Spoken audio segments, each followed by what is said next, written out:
બેન દીકરીઓને અભિનંદન આપું. અત્યારે હું હાઈસ્કૂલમાં કાર્યક્રમમાં ગઈ હતી ગમ કે આપણી દીકરીઓ આપણી બહેનો કોઈ પણ સમાજની હોય તો એની પરંપરા પ્રમાણેનો ડ્રેસ પહેરે છે અને દીકરીઓને સાજે શોભે સંસ્કાર આપણા કપડાં પહેરે છે. એ બદલ હું બહેનોને ખૂબ ખૂબ અભિનંદન આપું. હું તો આ બાજુ જુઓ ને દિલ્હીની બાજુ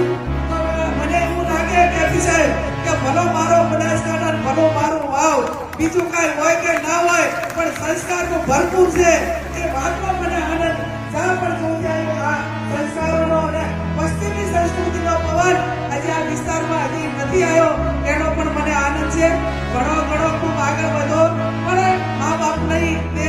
સંસ્કારો શિક્ષણ છે આ બધુંનું બેલેન્સ કરી અને હવે થોડુંક જે ટેકનોલોજીનો યુગના કારણે ચાકને ચાક બેન દીકરીના સલામતી માટેનો પ્રશ્ન ઊભો થાય છે ત્યારે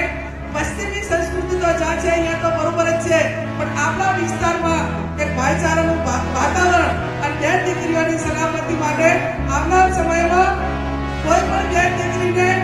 એ લવ મેરેજ કરે તો એની મા બાપની સહી અને ગામમાં પચીસમાં સહી કરવા વાળા ગામના અને લવ મેરેજ કરે તો ગામમાં નોંધણી થાય આવો કાયદો લાવવા માટે પણ એક સમગ્ર તમામ સમાજોએ ઝુંબેશ ઉપાડી છે અને આ દિશામાં પણ જ્યાં પણ શકે તે બાબતનું થાય તો એ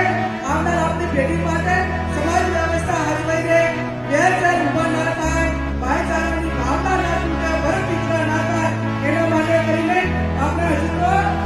આ એટલો સમય થોડો સીમા બનવાનો રહે કે પહેલા હાગે એટલું કરવાનું હોય તો મા બાપ કરીને આપવા રહેતા તો આપણાને મજબૂર હોતું. હવે નવી પેઢીને જોવા માટેની સિસ્ટમ છે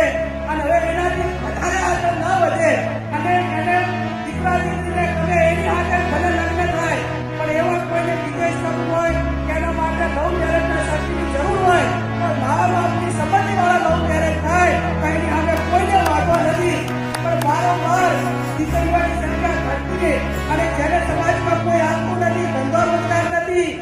ક્રિમિનલ છે એના ઉપર અનેક પોલીસ કેસો ચલાય છે